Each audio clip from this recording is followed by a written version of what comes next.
Admiral Kyung stood on the bridge of his flagship, the Iron Dominator, watching Earth grow larger on the main screen. The blue and green planet looked so peaceful, so helpless. He had done this same thing hundreds of times before on hundreds of other worlds. This was just another day at work for the Vorthak Empire. Behind him, 10,000 warships filled the darkness of space. Each ship was massive, built for one purpose: to destroy anyone who refused to bow down to the Empire. The fleet stretched out so far that you couldn't see the end of it. Every ship bristled with weapons that could crack planets in half. "Sir, we're receiving their primitive radio signals," reported Lieutenant Huan from the communications station. "They're still using basic technology. No energy shields, no plasma weapons. This should be over quickly." Kyung nodded with satisfaction. The intelligence reports had been correct. These humans were barely out of their Stone Age compared to the mighty Vorthak Empire. They had only recently figured out how to leave their own planet with crude chemical rockets. Most of their weapons were still based on explosive powders and metal projectiles. "Pathetic."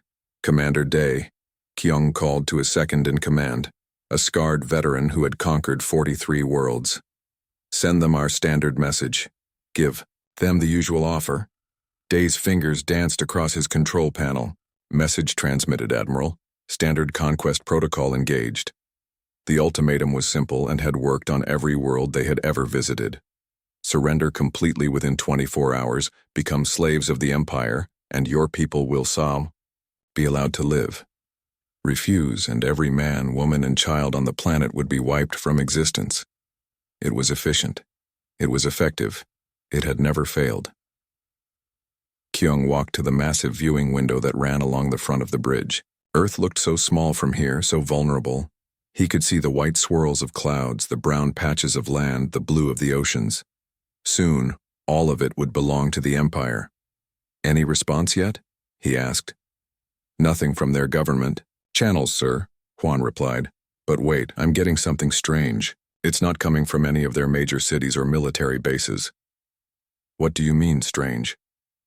"The signal is coming from everywhere at once, Admiral. It's like the entire planet is talking to us with one voice." Kyung frowned. That was unusual. Most primitive worlds had governments that argued with each other right up until the moment they were destroyed. Fear made some species unite, but it was rare. "Put it on speakers," he ordered. The bridge fell silent as a calm, steady voice filled the air. It wasn't panicked or desperate like most species when they first encountered the Empire. It was almost casual. "Vorthak Fleet, this is Terra Defense Grid. We have received your ultimatum and reviewed your terms." Several officers on the bridge chuckled. Terra Defense Grid? These humans and their silly names for things. The voice continued without any emotion. "Your terms are rejected. You have 30 standard seconds to withdraw your forces beyond the outer edge of this solar system before defensive measures are automatically activated." The bridge erupted in laughter. Even Commander Day was smiling. Kyung felt his chest shake with amusement. 30 seconds? Defensive measures? These humans were either incredibly brave or incredibly stupid. "Did they just threaten us?" asked Captain Yoon from the weapons station. "With what? Their little metal rockets?" "I've seen children's toys that were more dangerous than their entire military," added another officer. Kyung raised his hand for silence, but he was still grinning. "Commander Day, scan the area around our fleet. Let's see what kind of defensive measures these primitives think they have." "Scanning now, sir." Day worked at his station for several moments. "I'm detecting nothing, Admiral. No ships, no weapons, platforms, no energy signatures of any kind. Space around us is completely empty." "Of course it is," Kyung said. "They probably think harsh language is going to make us leave." The voice came again, still perfectly calm. 20 seconds remaining. "Should we respond, Admiral?" asked Huan. Kyung waved dismissively. "No point. Let them count down their little timer. When nothing happens, they'll realize how hopeless their situation is. Then maybe their leaders will come to their senses and surrender properly." He turned back to the viewing window, watching Earth spin slowly below them. Soon, those green continents would be covered with Vorthak cities. Those blue oceans would carry Vorthak ships. The humans would work in Vorthak mines and factories, grateful to be allowed to live. 10 seconds, the voice announced. Around the bridge, officers were placing bets on whether the humans would actually try to attack with their primitive weapons. Most thought they would just give up when their countdown reached 0. 5 seconds. Kyung checked his reflection in the window. After this conquest, he would probably be promoted to Grand Admiral. Another successful campaign for the Empire. 3 seconds, 2 seconds, 1 second. The bridge fell completely silent. Everyone was waiting to see what would happen next. Would the humans attack? Would they surrender? Would they just start crying? Time expired. Defensive measures activating now. Kyung was about to turn around and order his weapons officer to begin the bombardment when something caught his eye in the reflection on the window. Behind him, every status light on every control panel had suddenly turned red. Lieutenant Hana sat in complete darkness 3 kilometers beneath the surface of the moon. Her fingers moved across holographic displays that floated in the air around her, each one showing a different view of the approaching alien fleet. She had been waiting in this hidden command center for 8 months, ever since Earth's deep space sensors first detected the Vorthak Empire heading their way. The aliens had no idea they were being watched. Every move they made, every ship they deployed, every communication they sent had been monitored and recorded. Humanity had been preparing for this moment for much longer than the Vorthaks could possibly imagine. "Commander Jin, this is Luna Base," Hana whispered into her headset, even though no one could hear her in the vacuum of space above. "The enemy fleet is moving into final position. They're arranging themselves exactly like our simulations predicted." Jin's voice crackled back through the encrypted quantum channel. "Copy that, Hana. How are they looking from your angle?" "Like sitting ducks, she replied, unable to keep the satisfaction out of her voice. 10,000 ships arranged in their standard conquest formation. They're so confident that they're not even trying to spread out or take defensive positions. Through her telescopes, Hana could see the massive alien vessels hanging in space like dark clouds. Each ship was easily the size of a city, covered in weapon ports and armor plating. They looked absolutely terrifying, and she knew that's exactly what they were supposed to look like. Fear was the Empire's greatest weapon, but today, fear was going to work against them. "Platform status report," Jin's voice asked. Hana's fingers danced across her controls, bringing up tactical displays from across the entire solar system. Green dots appeared on her screen, thousands and thousands of them surrounding the red cluster that represented the alien fleet. "All platforms are online and ready, Commander. Defense Grid Alpha through Zulu are reporting full power and weapons. Hot. The enemy has walked right into the center of our kill zone and they don't even know it."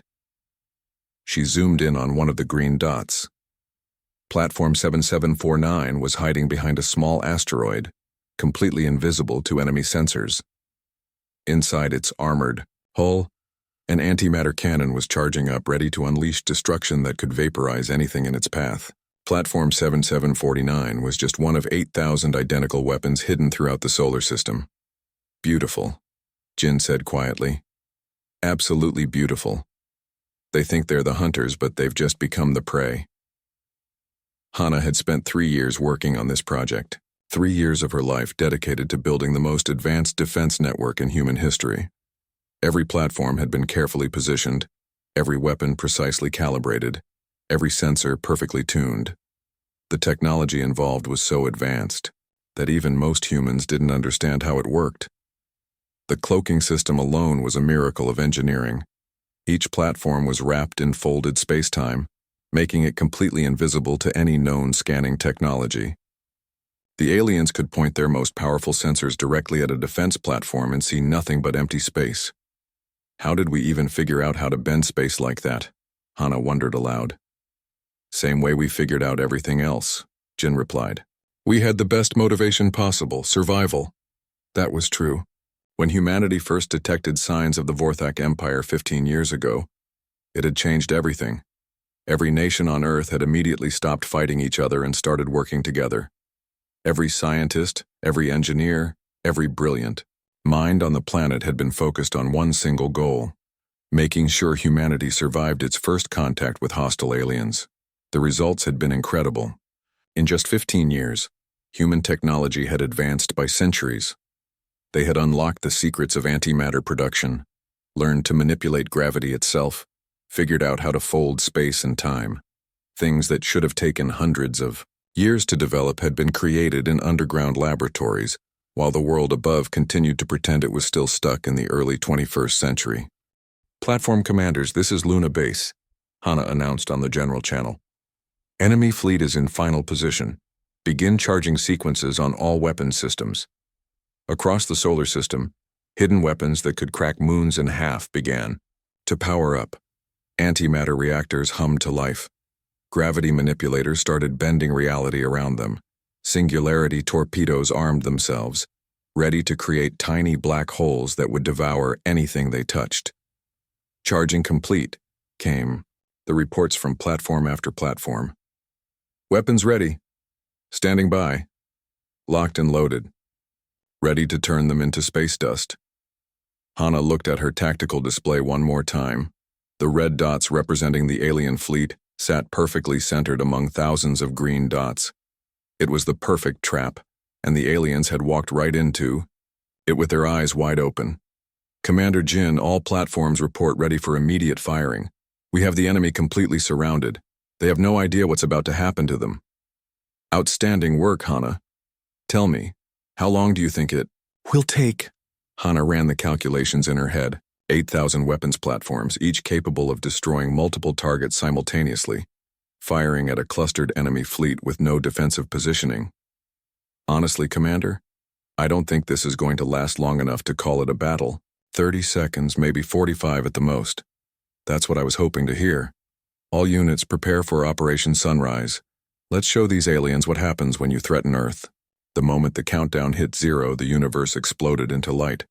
Admiral Kyung was still looking out the viewing window when space around his fleet suddenly lit up like 1,000 suns.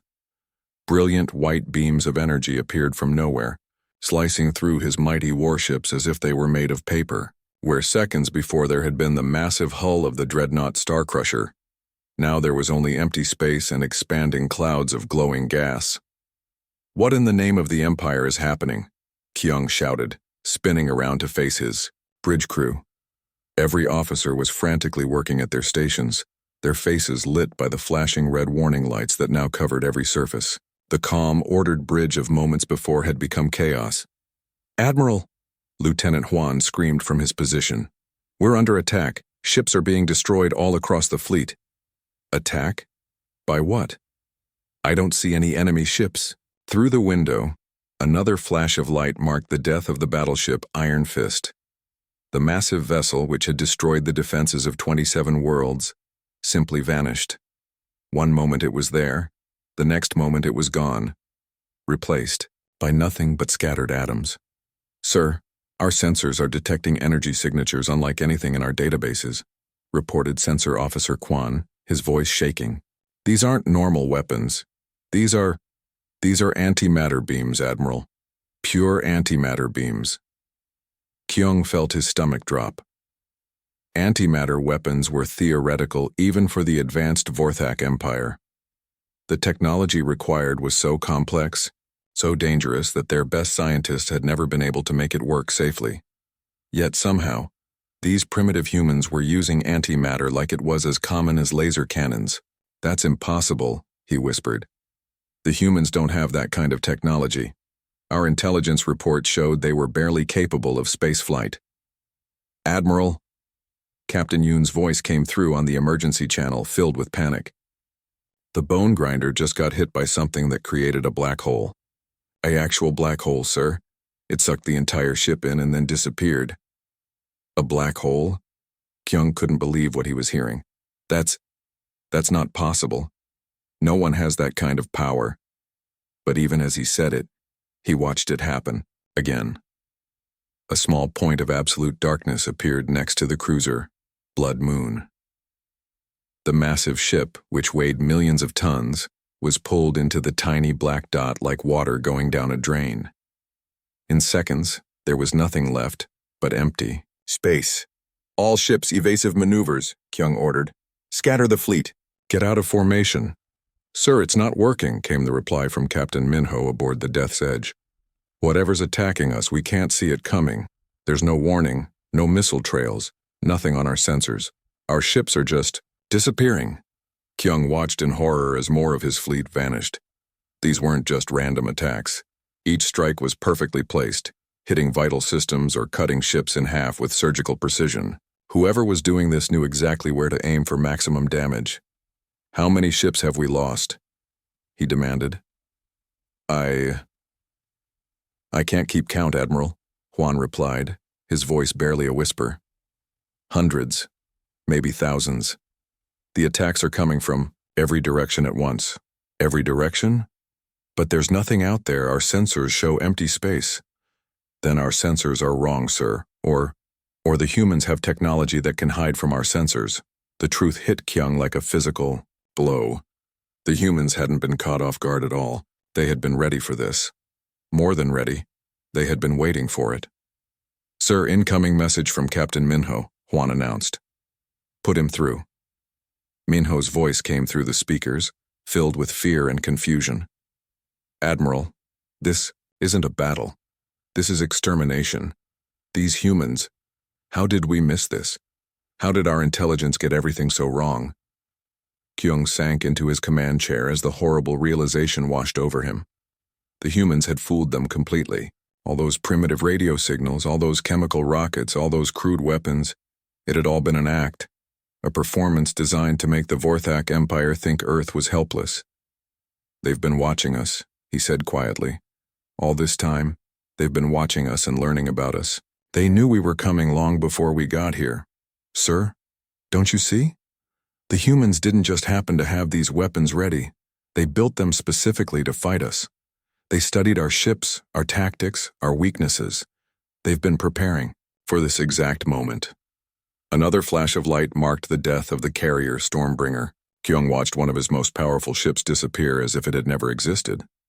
But Admiral, if they had this kind of technology, why did they pretend to be primitive? Asked Commander Day.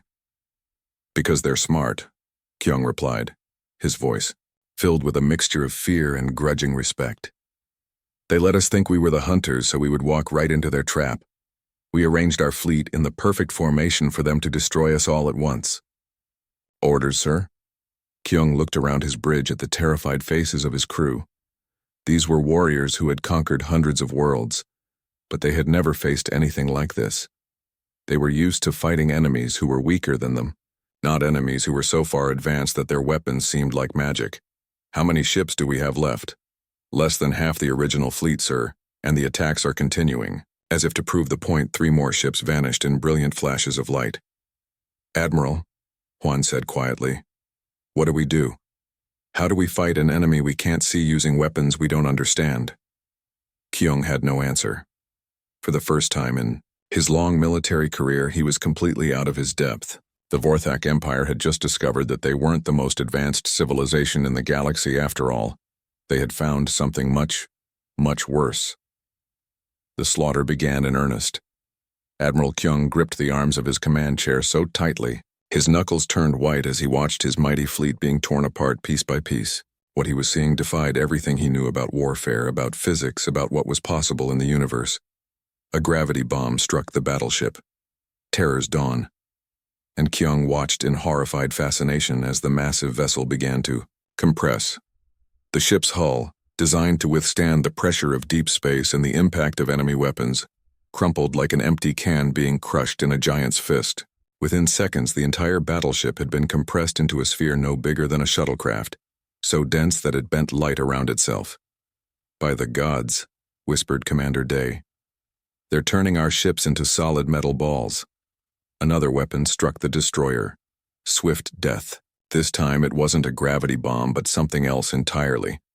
A beam of pure energy that sliced through the ship's armor like a hot knife through butter. The destroyer was cut perfectly in half, both pieces spinning away into space as atmosphere, and crew spilled out into the vacuum. Admiral, we're getting reports from all across the fleet, Lieutenant Juan shouted over the chaos. The weapons are coming from everywhere at once. Our ships can't even identify the source of the attacks before they're destroyed. Kyung could see it happening through the viewing window. His ships were firing blindly into empty space, their powerful weapons hitting nothing at all. Meanwhile, invisible attackers were picking off his vessels one by one with surgical precision. The cruiser, Bone Crusher, tried to retreat, its engines glowing as it attempted to escape the killing field. A lance of brilliant energy reached out from seemingly nowhere and touched the ship's reactor core.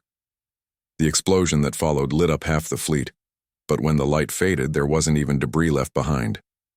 The entire ship had been completely vaporized. "How are they doing this?" Kyung demanded. "Where are the weapons coming from?"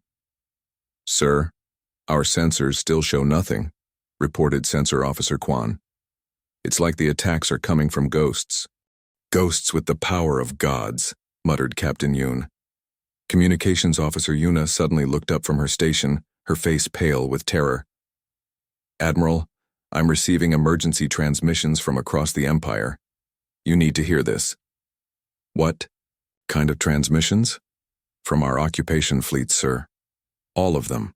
Kyung felt a chill run down his spine. "Put them through." The speakers crackled to life with panicked voices from across the galaxy. "This is Admiral Tark from the Zellian system. We're under attack by unknown forces. Our entire fleet is being destroyed. Beltos Prime Fleet reporting massive casualties, weapons appearing from nowhere. Request immediate reinforcements. The garrison at Cairo Station is gone, completely gone. What kind of monsters are these humans? Fleet 7 is being wiped out. They have weapons that create black holes. Repeat, they can create black holes." One voice after another, each more desperate than the last. Reports were coming in from 47 different star systems, all saying the same thing. The Vorthak Empire's occupation fleets were being simultaneously attacked and destroyed by human forces. "That's impossible," Kyung breathed. "The humans are here fighting us. They can't be in 47 systems at once." "Unless they were already there," Commander Day said quietly. "Unless they've been there for years, waiting." The horrible truth began to dawn on Kyung. This wasn't Earth defending itself against an unexpected attack. This was a coordinated galactic assault that had been planned for decades, maybe centuries. The humans had somehow placed weapons throughout Vorthak space, without anyone noticing. "They've been watching us for years," he realized aloud. "Learning about us, studying our weaknesses, planting their weapons near our bases. They knew exactly when and where to strike for maximum damage." "Sir, more reports coming in," Yuna announced. "The humans aren't just attacking our fleets. They're systematically destroying every Vorthak military installation in the galaxy. Supply depots, weapons factories, training academies. Everything." Through the viewing window, Kyung watched another group of his ships disappear in brilliant flashes of light. The dreadnought World Ender, which had personally overseen the destruction of 12 planets, was caught by some kind of energy field that seemed to unravel its molecular structure. The massive ship simply came apart, atom by atom, until there was nothing left but empty space. "How long has this been going on?" he asked. 57 seconds since the attacks began, Admiral." 57 seconds. In less than 1 minute, the humans had crippled the most powerful military force in the galaxy. Kyung's own fleet had been reduced from 10,000 ships to fewer than 2,000, and the numbers were dropping every second. "Sir, we're receiving a transmission from Grand Admiral Vex at Empire Central Command," Yuna reported. "Put him through." The voice that came through the speakers was filled with panic and disbelief. "All fleet commanders, this is Grand Admiral Vex. The Empire is under coordinated attack across all sectors. Human forces are destroying our fleets faster than we can count them. How is this possible? How did they get weapons into every system we control?" Kyung knew the answer now. The humans hadn't just been pretending to be primitive while they developed advanced weapons. They had been infiltrating the entire galaxy, placing their hidden weapons platforms near every major Vorthak installation. They had been planning this attack for generations. "Admiral Vex, this is Admiral Kyung. The humans aren't primitive at all. They're more advanced than us, far more advanced. They've been playing a game with us for decades, and we never realized we were the pieces being moved around the board." "That's impossible. Our intelligence..." Our intelligence was wrong about everything, sir. The humans have technology that makes our best weapons look like toys. They can create black holes, compress matter to impossible densities, and make their weapons completely invisible to our sensors. As if to prove his point, another cluster of his ships vanished in a cascade of brilliant explosions. How many ships have we lost galaxy-wide? Kyung asked. There was a long pause before Admiral Vex responded. Based on the reports I'm receiving, we may have lost 70% of our total fleet strength in the first minute of combat. The bridge fell silent except for the sounds of distant explosions and the panicked chatter of the few remaining ships trying to coordinate their defense. Kyung realized that he was witnessing the end of the Vorthak Empire's reign of terror. The humans had just changed the balance of power in the galaxy forever. The silence was deafening. Admiral Kyung sat in his command chair, staring out at the empty space where his mighty fleet had once filled the darkness. 10,000 ships had followed him into this system, the largest invasion force in the history of the Vorthak Empire. Now, floating debris and expanding gas clouds were all that remained of his armada, all except his own flagship, the Iron Dominator. "Wing, are we still alive?" whispered Commander Day, his voice barely audible in the eerily quiet bridge. Kyung didn't answer. He knew why. The humans had deliberately kept his ship intact while they destroyed everything else around him. They wanted him alive for a reason, and that thought terrified him more than dying would have. The bridge lights flickered as something invisible grabbed hold of his ship.